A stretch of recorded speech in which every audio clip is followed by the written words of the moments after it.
allegiance to the flag of the United States of America and to the republic for which it stands, one nation, under God, indivisible, with liberty and justice for all.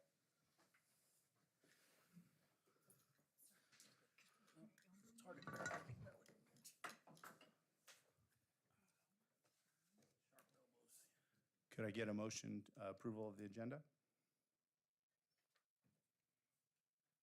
I move to approve the agenda.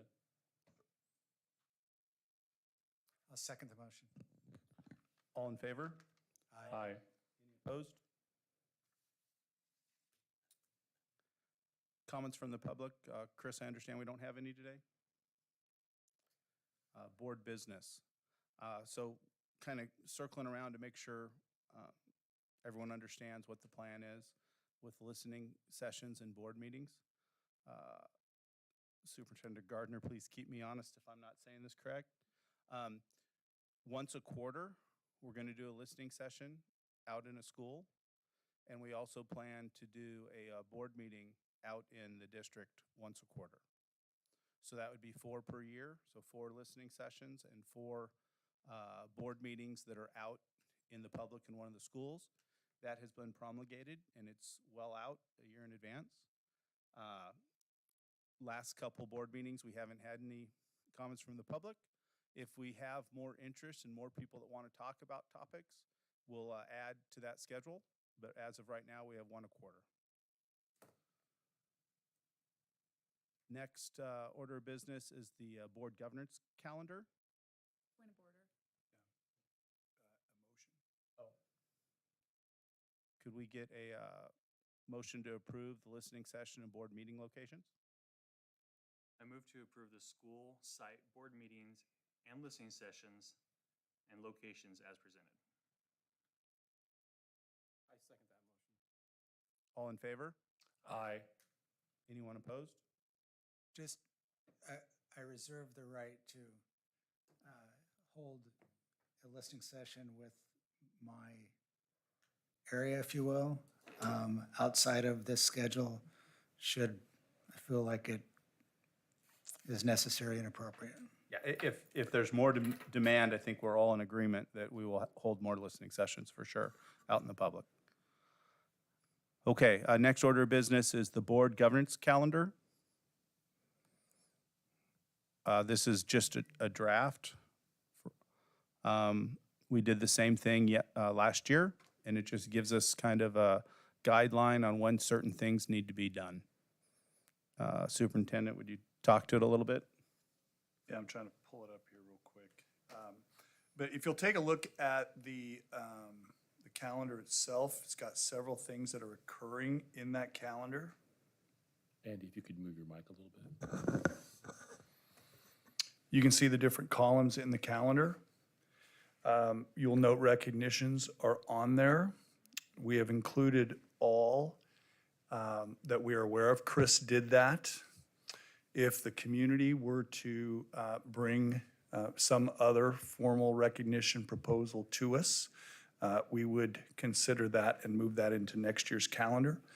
That is not to say that we would not. It is to provide a process by which we would add in an orderly fashion.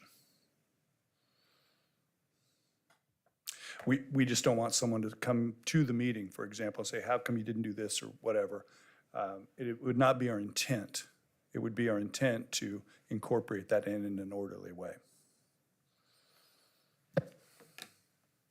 Other than that, most of this is pro forma and existed last year. And this is an action item, correct? Yes. Could I get a motion? I move to approve the board governance calendar as presented. I second that motion. All in favor? Aye. Aye. Any opposed? Okay, next on order of business is board goals. What we're going to review is the board goals that we had last year. And the board and the leadership will start being in discussion to figure out our new goals. So board goals of 2021-22, which were approved in October 11th, 21. Continue to learn about, implement, and support diversity, equity, and inclusion in all board work and board actions by using an equity lens. Have the commitment to supporting and creating an environment and opportunities where belonging is the default. Second goal was continue to learn about and support the implementation of mental health services for students and staff. Continue to enhance and expand relationships with community, families, and staff by providing community engagement opportunities and developing community business and organization partnerships. Ensure every student has an individual path to academic excellence. Provide a safe and welcome environment for all staff and students. Select and hire a permanent superintendent through a transparent hiring process. Provide positive, normal social experience opportunities at school by limiting COVID impacts on staff and students. Review data to determine budget support with the intent of restoring grade level learning loss due to COVID. I think we did a pretty good job on all those. There's obviously always room for improvement. Obviously, the biggest one, we have a new superintendent who, it's very exciting to have him on board. It's been a pleasure to work with our new superintendent, Andy Gardner, sitting over to the left. He's the right person to help our district continue its path of improvement for the good of our youth. The board members will discuss some board goals for the future. I know one of the things that our superintendent wants us to do is maybe limit it to 3, so we have a little more that we can focus on. Is that true? Yes. So we'll try to come up with 3 good ones, so that we can make sure that nothing gets lost. I don't think we need a vote on this, correct? We just want to report back to you what the goals were last year, and you all can make your determination on how we filled them or met them. Okay, next, superintendent comments. Thank you, Chairman Morse. A couple of things. I appreciate you bringing up in advance the 3. To cut down to 3, these are annual goals. To cut to 3 forces us to prioritize. And here in just a little bit, I will share with you my goals for this year in my comments, just around the work that we have to do and how I've structured them. But I would also say that there are probably some goals here to be reviewed and possibly incorporated into this coming year's work. Person that I can't remember who said it, but where there are many goals, there are no goals, right? And so you have to give some thought to what are we going to need to do this year? And my proposal would be that I share with you what I want to do, intend to do. And then after that, you guys can begin to mull and think and discuss, and then we'll move forward. So, but I think we're still in the action items, right? We don't need to go through that yet? Or do you want to hear them right now? Go ahead and do now. Okay. First of all, want to recognize Emily for her ability to make slides really nice looking. Lisa put her onto that when she saw mine. And so you're gonna chuckle at this. I have the ability, Jane can attest, I can do these in color, but I can see them better in black and white, right? So bold, black and white, I can see it, it works. So thinking about the 3 things to focus on this year, I've had a chance to listen to community members, and I don't have an exact number. It's been a busy part of my incoming plan, and then since July 1, continued to meet with community members. Have met with all principals in the district, all directors. I believe there's one principal, Chandra, who I have not met with at this time. And so I asked open-ended questions about what were some things that were needed, what's an opportunity to improve, what's super important. And from that, people began to pattern their answers, right? You could see that here was an emerging issue that, we needed to solve. Here was something that was really big that everybody in different ways explained. And so began to do that. I also was very fortunate that we had Rob here, who was able to bring in the collies to build a budget. And we began to, basically through the spring, Rob was keeping me apprised of the work. And so that also has informed these goals. Let's go to the next slide. So goal number 1. This spring, you guys voted to approve the winter and spring work that the district did. Rob convened a committee, and they picked up and brought forward the work that had been done in 2019 by Melissa Goff and a large community committee that had developed the mission, the vision, the values, and the priorities. And so the 3 priorities are equitable outcomes and systems for all students, rigorous and engaging academics, social, emotional, and mental health supports. Rob then built out in 2022, just below that, the committee ended this last year by developing through a series of meetings here, objectives and strategies that would come with that. And I'm using the technology that Rob had learned at ODE, right? So we started out way up here with vision and values. Now we're working down to where we can get it to ground level to where we can do work on it, right? So in 2022-23, we are now going to develop measures. What's a measure? For example, the student performance on the Smarter Balanced assessments would be a measure at a given grade level. We're going to develop targets by school, an improvement target, right? Last year we had 60%, this year we will have 64% at this school, at this grade, right? So we will begin to develop those. And then tactics. How are we going to do that? What will we change? How will we deliver instruction that will do that work? I do want to point out that social, emotional, and mental health supports, right? There may be a place where we need to identify a measure or even build a measure. Could be students surveyed about their wellness, right? I find it interesting, having worked in Marion County, to see the support in schools that Lynn County provides schools for student support in this area. It is fundamentally different. This is certainly a county that provides a lot of support to schools. So I know you've done some work on that, Roger, and I appreciate that. I think it really helps and fills a huge hole now as we come out of COVID. So that's the work.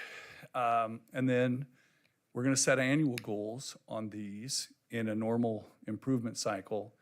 We'll build those goals out and share them out in June of 2023 for the 2023-24 school year. So this is a work of time. It's a long-term process. Emily, will you give us the next slide? So this is kind of what we did, and I apologize that the words jumped out of the squares. And I will just tell you this, when we showed it this last week, Emily had those words in the boxes.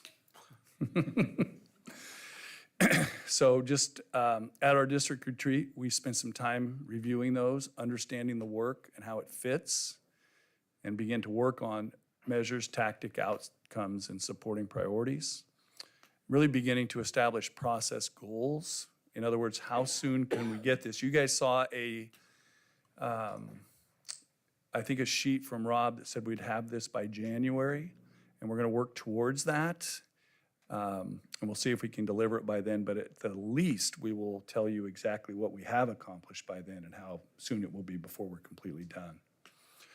In September to March, you can see identify and deploy measures, practices, tactics, identify the measures, and plan for implementation to prepare for a June retreat where we draw all that data together, and then prepare administrators for new ways. And new ways would be this, where leaders of buildings will build with their teams, with Lisa, with Stafford, with Sue, their goals in each building. right? And then it will be a shift in thinking, because in 2024, we will have to review our goals, talk about why we made them and why we didn't. The most important thing that I would say is this. As a superintendent in the North Santiam School District, it's several years where a goal was not met for me and for other people. And what is most important when you see that is what got in the way, what are the difficulties, what were the factors that led us to not achieving that goal. Then you review and you stay with it, which points back to why it's great to have 3 things that we're working on through the whole time, right? So we will learn through this and we'll get better. Let's go to the next one. Goal number 2, and these are not the best measurable objectives, right? And as a goal, you really want it to be kind of smart, right? That there's this clear definition, we'll know whether we met it. I think as we go through this year, you'll know whether I meet this or not. Develop fiscal systems that will allow the district to project and sustain educational programs and gaps. So I'll probably, with Jane and with Case, we'll work on maybe giving you guys a little bit of a grounding in the most recent revenue forecast, which includes the funding for the 23 to 25 biennium. Spoiler alert, we have $28 billion in the general fund budget for the state. The next 2 years, currently, as of the June revenue forecast, projects $29 billion, which is about 3.5% in this era of inflation. So we have challenges and we've got to go to work now. So in this process in general, we need to understand our current operations and costs across all funds. We need to project out funding scenarios for 2023-25 prior to the formal budget process. So we're gonna have to do that work beginning now so that we can figure that out. Each time we get an answer, right? So if we look at technology, for example, Chromebooks, we need to understand what it's gonna take to sustain that number. And if you go back to the budget process, the colleagues came in and built a budget, which is they built the document and it conforms to our rough spending from last year and this year projected out. It does not reflect our programs and our priorities. For 2 years now, we have built a budget to build a budget. We got the budget done, right? And so we're gonna have to do some work there, and we started yesterday, right? So there's a lot of work there to do, and we'll share that with you as we go forward. A couple of places, and I'll just give you this one. It's nobody's fault. We've had a lot of turnover in this chair. We've had a lot of turnover in the chair Jane's in. And there is a lot of learning to be done, but we don't have continuity. And so this year at the end of the budget process, the colleagues added a technology replacement fund and put $100,000 in it, right? That is not adequate to what we need, right? So we're gonna have to do some real work to think about how we stack all of that together into a responsible budget. And that's what this year's about. And that's why it's one of my 3, right? That's very important for us as we go forward. Question? So thank you, Superintendent Gardner. So are there not offsets in some areas for the technology dedicated fund? Don't some people have that built into existing and individual budgets that will just move? So we want to manage by fact. So I don't have all of that together, but I think that there is a need to put more in our budget for technology overall. But one of the things that I would say, Roger, is the first bullet, understand our current operations and costs across all funds, is that we will know and we can tell you exactly what that looks like. So what process are we going to use to identify what's currently in whose budget in that regard and what will be moving? Because if I have a budget in an area that had $500,000 projected for technology, and it's now taken care of by this dedicated fund. Does that mean I have $500,000 to go spend? No, so right now, first step is to understand what our inventory is, current, right? And so we're looking at that, and obviously a process will be in all funds looking to determine what we have actually set aside, right? So I assume it's more than the 100,000. I hope it is, and then we can get a little closer, right? But I get what you're saying, Raj. Someone had set some money aside for it. We need to have that in our minds as well. Point of information could be helpful. Go ahead, Lisa. When COVID hit in the district and suddenly we became one-to-one in terms of technology, we weren't anywhere close to that before. We used ESSER 1 and 2 funds almost exclusively for technology. So there aren't budgets that have $500,000 of technology replacement. At that time, a technology replacement fund for one-to-one technology wasn't set up nor available. So the emergency funds for ESSER 1 and 2 were used primarily for technology. We do have something that's lovingly called Scrappy, which essentially is just the student replacement fund that has been funded for years, and that was largely a thing of historical kind of relics in terms of computer labs. And then we also get E-rate, but there has never existed in this district a technology replacement fund for staff technology nor student technology. That's historical. Why? It's a question I couldn't answer because I haven't been here, People are gone. but that has never existed. So what I would propose to you as we gather this, we will have a point where we present this to you. What Lisa said is real around ESSER. Many districts did that, but it also creates a computer bubble because they will have an end of life. And we have to begin to figure out how we're going to lay something sustainable across the crisis that we've been through and its aftermath. So My question is, what were we doing prior to COVID and prior to those funds? We bought technology. I see it. I see some old, how did that happen? well, my guess, and Lisa, you can add to this, but my guess is that we did not aspire until we had to have it to be one-to-one across the whole district. We were nowhere near one-to-one. So I think at the time we had about 2,500 pieces of technology. And most of the time we would use either grant funding. Sometimes people would use their building budgets, but largely those were only middle school and high school because elementary's building budget, they don't have enough money to be able to purchase technology.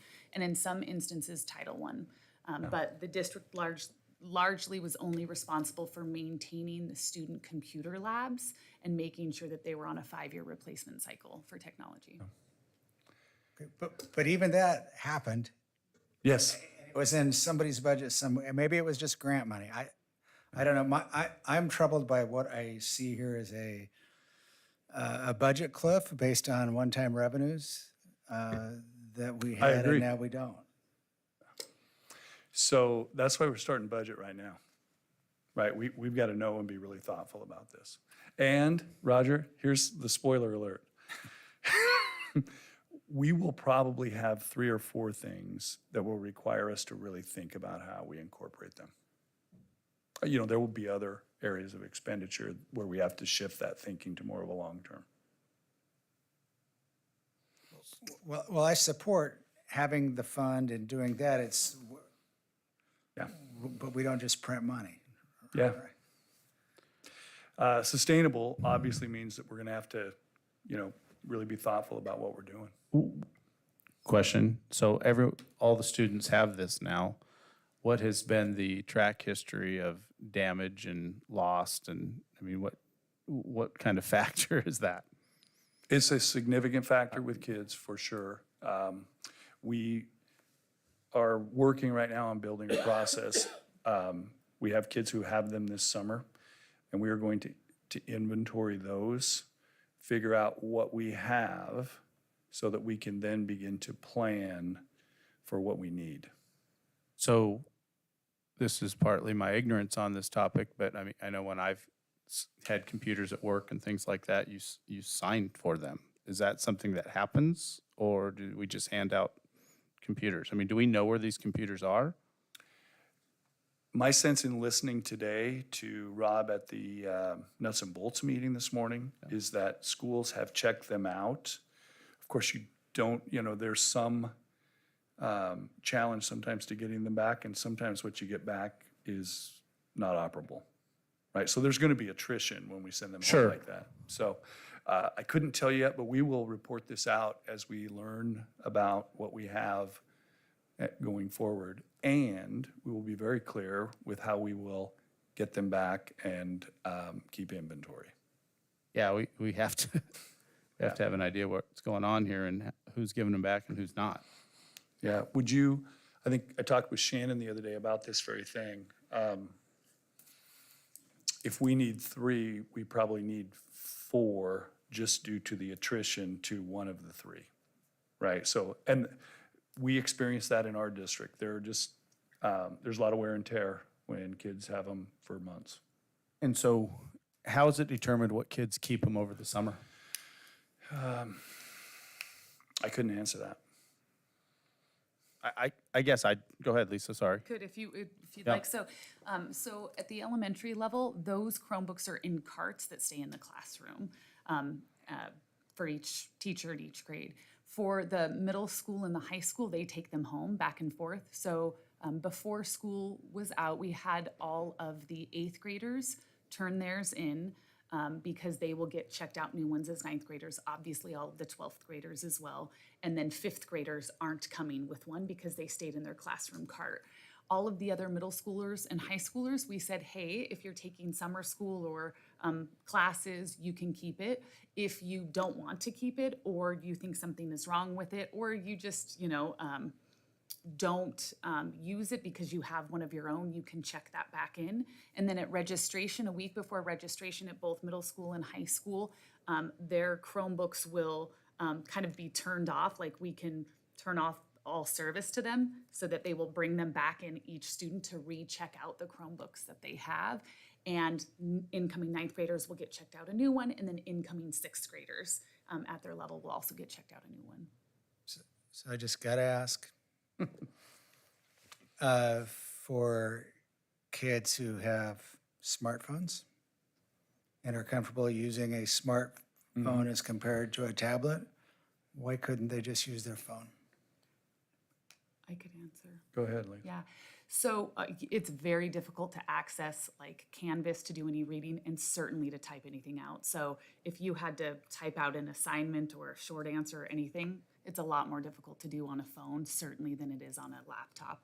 The only kids who have tablets were the Chrome tabs that we purchased for K1 because of some of the applicability for forming letters and things like that. All of the rest of them are Chromebook laptops. My question, sir, is, and these can be answered later, but, the expected life expectancy of a Chromebook, say it's 3 years, what is gaps right now? Are we like 1.7 years? Are we meeting, 2.7? So that's a part of what we have Rob working on, Yeah. is our inventory, the year they were purchased, end of life, right? Because that's going to be a cliff. If we bought them all in a 2-year period, there's obviously a 2-year period coming up. So we've got to start working ahead of that. He said 5 years on a license. So that gives us a couple of years to begin to get ahead of that. And like I said, you can answer those later, but it's nice that we're standing on a budget, but like you said, we want to project a budget. We want to add to that. When we do our financial reports, I just sat on another committee, and it was really nice to see, actual revenue month to month over a year, and then actual expenditures. And we don't ever really know exactly how close those lines are getting until there's one way or the other that is. Okay. So I can speak, or Jane can speak about what she has generally done. Do you want to talk about the whole year calendar with the? So what I'm used to reporting to a board is the actual expenditures to the budget. And both in the type of expenditure and then in the legal appropriation, so that you can see we are compliant with appropriation, and you can see how much is expended in salaries and benefits. Are they in line with the budgets? And revenues also, month to month. Are we under projection or above? And so what Jane has handed out to the North Sandiam Board, you have all the months of the year, and you do encumber, right? We know we're going to spend on staff a given amount, and that's already there. And then as you go through the year, each month becomes actual, and it goes down to the ending fund balance, all of that, right? So that's where we're gonna go. So each month you will be able to see the projected ending fund balance for the year. Thank you. That's great. Perfect. Exactly. Glad you're here, Jane. So we got stuck a little bit, but if you just take a look at the board here, this is probably half the work, and we have a lot of work to do. If I went through them all, Roger, you would have 100 questions, and I appreciate your diligence and your experience at the county. But we are going to be working basically from now forward, figuring out by fact, what our assets are and what we have to do, right? And then begin to put them into a calendar that will long-term us. And, my sense is if we have a $100,000 bill that we know is gonna happen in 2025, we can get there right now with $33,000 a year, rather than have $100,000 that we have to find at that time, right? So that makes things smoother the farther ahead we look. Emily, will you turn the slide? Goal number 3, build an internal positive work culture of teamwork, collaboration, and cooperation. Develop customer service values with all of our employee groups. And then we will distill that out to say, here are the 6 things or the 5 things or the 3 things that we are all going to adhere to do. And we want everybody to understand that from their own experiences and then deliver that to everybody else. We want to develop an understanding of department and schools' responsibilities to each other, right? So I heard many administrators from the building say, hey, we're not sure about your budget, right? But then as I begin to look at things, I know that there are things that they aren't sure of about their budget, right? And so we may have had a budget here that was built with the Collies, but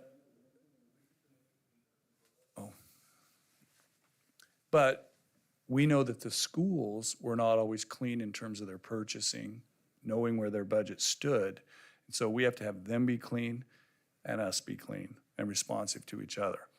And then improve communication practices. I think this morning we probably have 4 different softwares that are coming out, that are being rolled out new to the district this year. Some people heard about them today, and we now have to spend some time thinking about how we're going to teach people, support them, communicate with them for each of those processes. So that's gonna take some time, and we gotta roll those out in a good way so that we don't end up with something that isn't useful. Finally, at some point this year, once we have established the values, we're gonna conduct an internal customer service survey. And each department and schools will build questions. There will be some common questions, and we'll fill it out on each other, and we're gonna use that as learning. And one of the things I like to do is just, there might be 5 questions about a given department. Some might be common to all departments.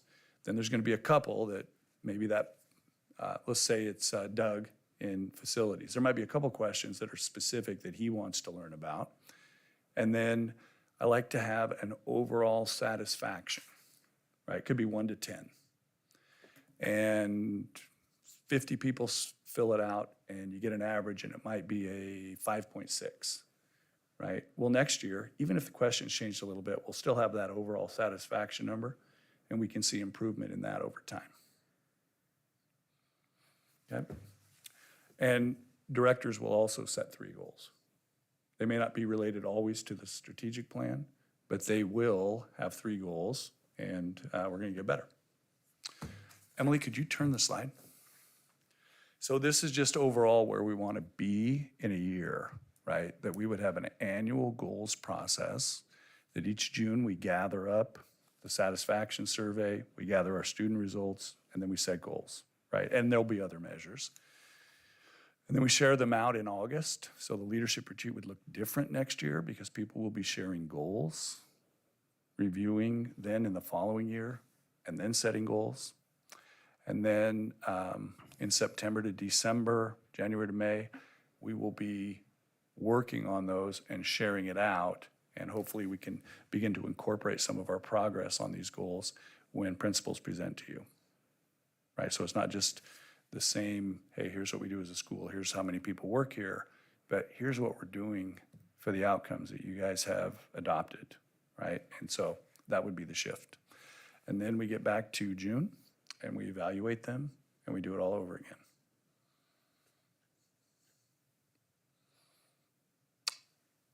So I'd like you guys just to think about the goals that you might set.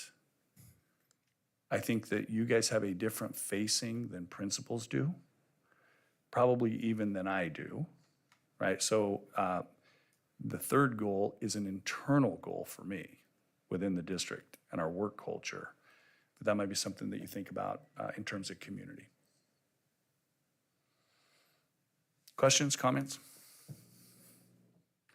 I'm really glad to see the customer service aspect of it. I mean, I know we had a couple of people who commented on how long it was taking to get responses, and coming from a business standpoint, that just makes problems worse. And so I'm really happy to see we're addressing that, and we're going to do take a firm look at trying to be more responsive to parents' questions and concerns. That's excellent. Thank you, Andy. Mm-hmm. Thanks, Brad.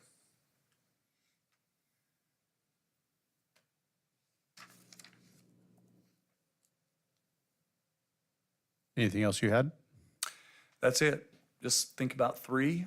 Think about these three. Think about how you guys have maybe a little different responsibility to the district. And we'll have another discussion at the next meeting to develop 3 goals for the district. So our 3 goals would be separate Yes. and distinct from yours. Okay. Or Separate and distinct, or also look for potential to align. correct, but that not necessarily must align. No, Gotcha. no. You may have a priority that may support these that looks different just because of your role in the district. Okay. So I have a question based on Brad's question. So where in that flow would the goal of being catching kids up to grade from time off from COVID? We've got, I don't know what % of kids behind. It's substantial. Some of them are substantially behind. And in many cases, those kids at or below the poverty line because they didn't have the resources during COVID that other kids had. And for me, that's the ball. I can't take my eye off that ball. And so you tell me it all looks neat and you're building a team and it's a big organization, but I just want an outcome. And tell me how that works. So if you take a look at the strategic plan, one of the things that I find really interesting is the strategic plan and the priorities were built 3 years ago, right? And then we had COVID and very disjointed. And yet the 3 strands there, Roger, first of all, rigorous instruction, right? So how we would measure student learning is the measures that have already been suggested address are kids learning, right? And are they progressing? Other kids fell behind for emotional and social health reasons. And we also are asking that our schools will attend to that as well.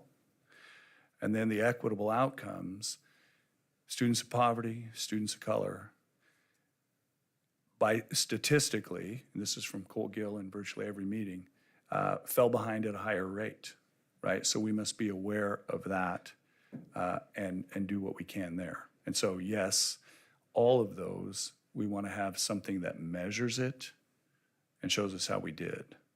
And then tactics, right, what we were actually going to do, Roger, we can share with you like what those actions are in the present.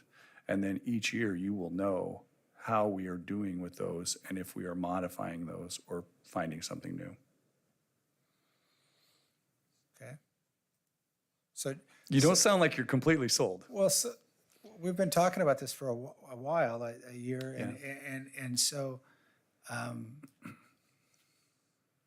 really, I think we're determined. I'm fixated on getting that out. I will not want to walk away from here having that not have happened. And so the experts are in the classroom. They're leading kids. The experts are in the buildings. But I don't think we've gotten a lot of dialogue back from the team and the experts in the building, in the classrooms, as to how that's going and how we're going to get there. We've gotten a lot of stuff at a high level. Yeah. And maybe that's enough, but you're right. I'm not. Yeah. No, I respect that. And if offense to nobody, I'm just not convinced. Yeah.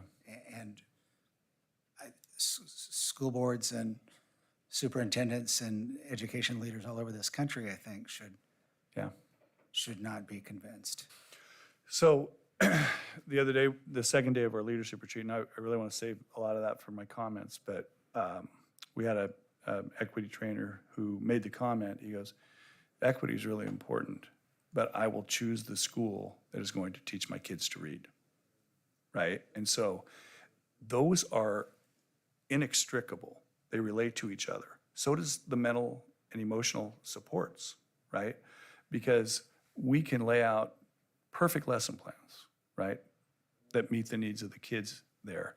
But if we don't account for those other things, it's going to be difficult to be successful merely on the subject matter. Does that make sense? They have to come together or it's going to be difficult to move them at all.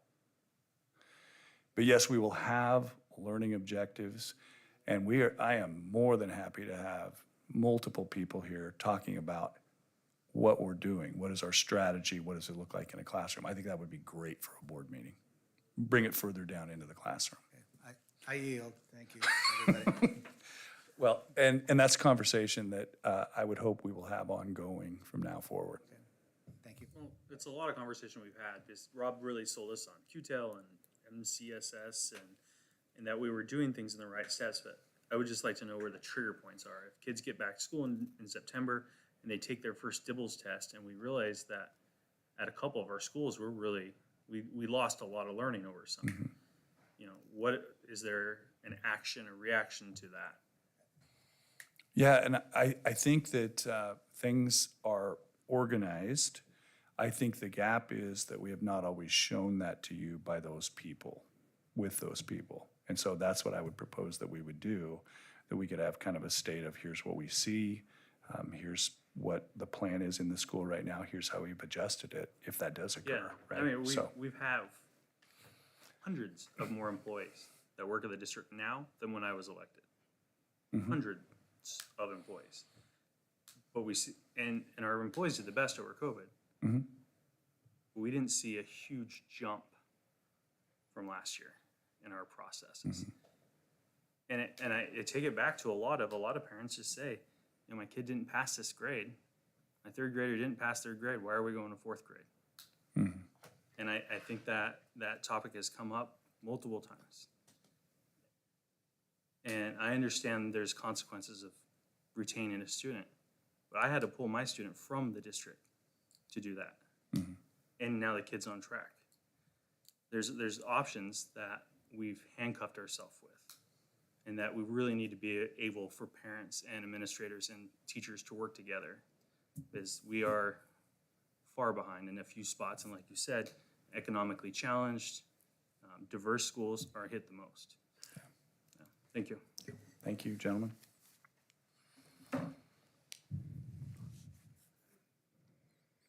Are you going to continue with your comments, or do you want me to go on to board reports?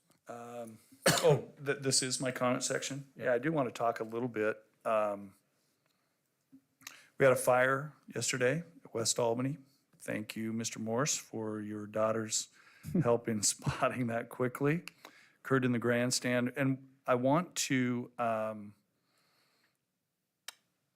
go into the conversation about public access to our grounds, but I want to kind of look at the map before I go in, right? I don't want to just blindly go in and respond, and just move forward on that. There was a little bit of a fire next to the grandstands. It looks like the fire mostly consumed paint up the concrete side of the grandstand and was put out. I believe 2 young people, not high school students, much younger than that, were identified at the scene.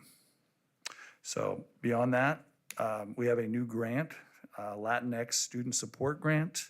I want to give Lisa and Javier credit for that. It's a $200,000 grant, and that will Great job. result. Good job. So appreciate you guys' work on that. The leadership retreat was Thursday and Friday. And then today, and it's been a really busy few days, but before the leadership retreat, and keep in mind that my schedule is still rather full between just meetings here and then meeting with community members, gave just some really broad instruction to just like, here's what I'd love to see at the leadership retreat. Turn that over to Lisa, Javier, Stafford Boyd, our new secondary director, and Sue. And within 2 or 3 days, they turned around and showed me the agenda, and it was exceptional. And I think it led to a really good 2 days of learning. A lot of people were able to contribute. A lot of people got to know each other at the retreat quite a bit better, and really moved us forward. So great job, you two. Appreciate the work that you did to make that the time that it was. We put people together from the elementaries, the secondaries, and the central office. They were able to mix around quite a bit, and I think some new connections were made. It's a start, and we'll keep going in that direction.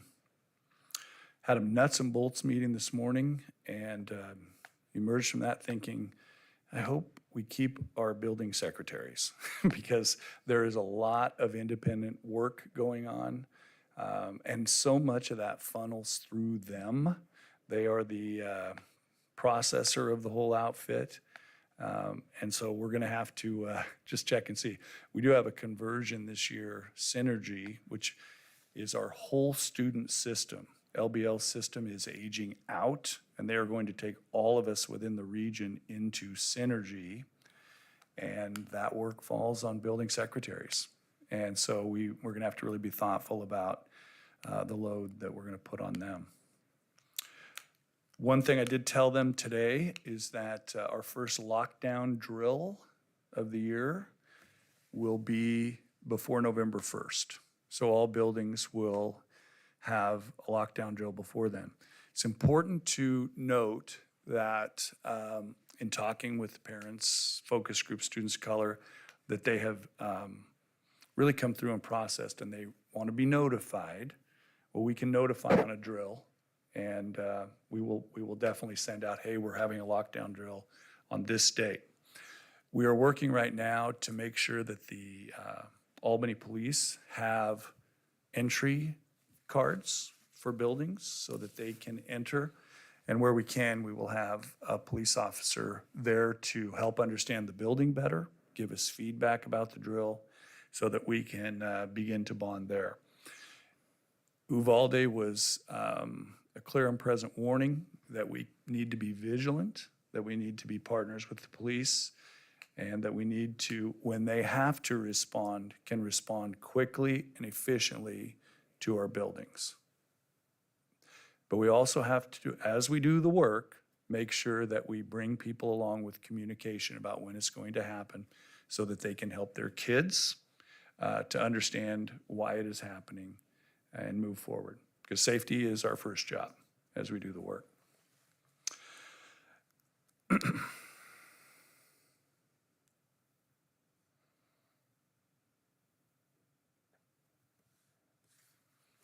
And I rest. Okay, thank you. Board member reports. Michael, do you have anything? Just more of a thank you. I was at Memorial today, and over the summer, the Serve Inc. volunteers painted the exterior of Memorial, and wow, what a, volunteer projects. That's quite an undertaking, and turned out great, and so just a big thank you. Yeah, they did a great job. If you drive by, it's pretty amazing. I drive by all the time. They did some great work. Yeah. Thank you. If I could, I want to thank my fellow board members for the seating chart rearrangement. A lot happens when you miss a meeting, apparently. No, but thank you very much for the honor of allowing me to be vice chair. I appreciate it. Eric? Roger? Just eager to get the school year started, and I hope we're ready. I think kids are looking to a more normalized year, if you will, and I hope that holds to be true, and looking forward to supporting and helping the team wherever it's possible and appropriate. Okay, I just want to say thanks for being trusted with being chair. I look forward to continuing my service on the school board and my new role as chairman. It's hard to believe, but we are less than a month away from starting a new school year. I know my kids are didn't like to hear that. I'm sure there's a lot of other kids out there thinking the same. I believe some very positive changes have been made over the last 13 plus months for our students and staff, and I look forward to continuing this trend with our new superintendent. Due to circumstances that we've already kind of talked about, a large portion of our youth are behind academically.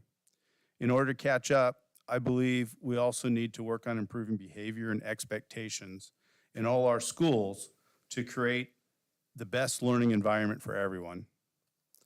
Improving academics and behavior must go hand in hand to create the best environment to learn and help our students reach their potentials. Unfortunately, coming out of COVID, a lot of behaviors that hadn't existed before all of a sudden are here. So like Roger said, and like we've all been saying, academics are key. We need to get our kids ready to have success, and they need to be able to read and write and do all those things. And we need to give the support to our teachers and staff so they are able to have an environment that is productive for that. Okay, community and school presentations. I don't believe we have any. Consent agenda. First is the personnel licensed. I move to approve personnel license as presented. I second. All in favor? Aye. All against? Personnel classified. Move approval as presented? I second that. All in favor? Aye. All opposed? Okay, the minutes from July 25th, 22, regular board meeting. And by the way, Chris, well done. Those are already here. I move to approve the minutes from July 25th, 2022, a regular board meeting as presented. I second that motion. All in favor? Aye. All opposed? Okay, old business, board policy, section C. So these were on the agenda the last time, I believe, as a first reading. The Policy Rewrite Committee is recommending that we adopt the changes to the policies. I want to thank everyone who has been involved in the work to bring these policies up to date, and it awaits your motion. Do I hear a motion? I move to approve policy section C as presented by the Policy Rewrite Committee. I would second the motion. All in favor? Aye. Any opposed? I'm going to abstain because I haven't had a chance to read them. Okay. Board policy, section D. My comments are similar to my comments on section C. Thank you for everyone who did the work to review these. I'll move to approve policy section D as presented by the Rewrite Policy Committee. I second that motion. All in favor? Aye. All opposed? Abstain. Board Policy, Section F. Thanks again to everyone. I'm asked for a motion, I guess. I move to approve policy section F as presented by the Policy Review Committee. I'll second. All in favor? Aye. All opposed? Abstain again. Okay. Reports. I don't see anything on the reports. So we're going on to bond business reports. Anything there? New business. Can I go back to bond business reports? Yes. Sorry. Or all three of the grade schools that we appropriated funds and approved for are still on track and will be open this fall. Is that right? Those three projects are still on track. Tomorrow at 8:30 in the morning, we have an update on all three as well with HMK and their team. The one that seems to be cutting it close is going to be Nays, and we're still at the mercy of the city and their permits. They're 1 week past their commitment to us in returning a verdict on the permit.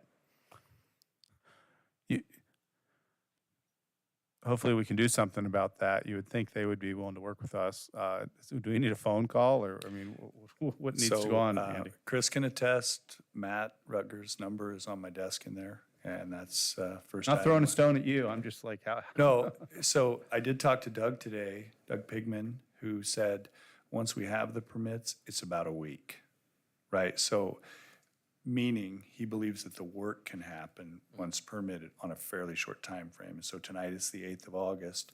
I think if we can call and get these permits let, I think we're in pretty good shape. Furniture is arriving the 15th. I know there's some other work associated with bringing things up to speed, but it's the permits right now. But we are still in a reasonable time frame to complete and be ready.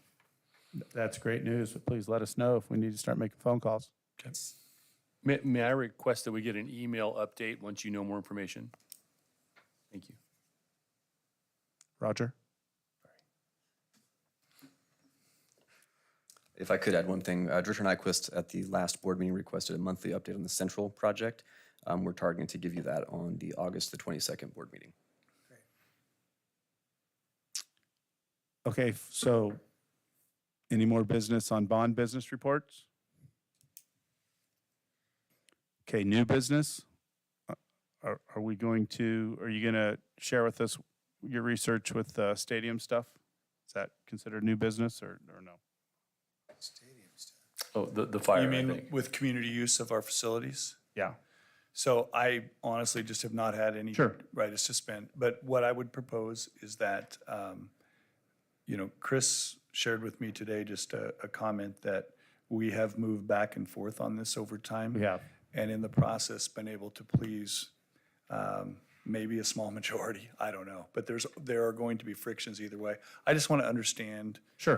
where things lie in terms of community expectation before we enter into this work. I totally understand, and I think it needs some research to figure it out. It's just like the thing that they lit on fire was the jump mats, right? So they're Bit. right. So they're dragging the jump mats over to the stadium so they can jump off the stadium onto the jump mats. Wow, right? I mean, that's pretty dangerous there. I mean, Hope they didn't That's do that scary. while they were burning. I don't think so. I think they got tired jumping, so they thought they needed a little more fun.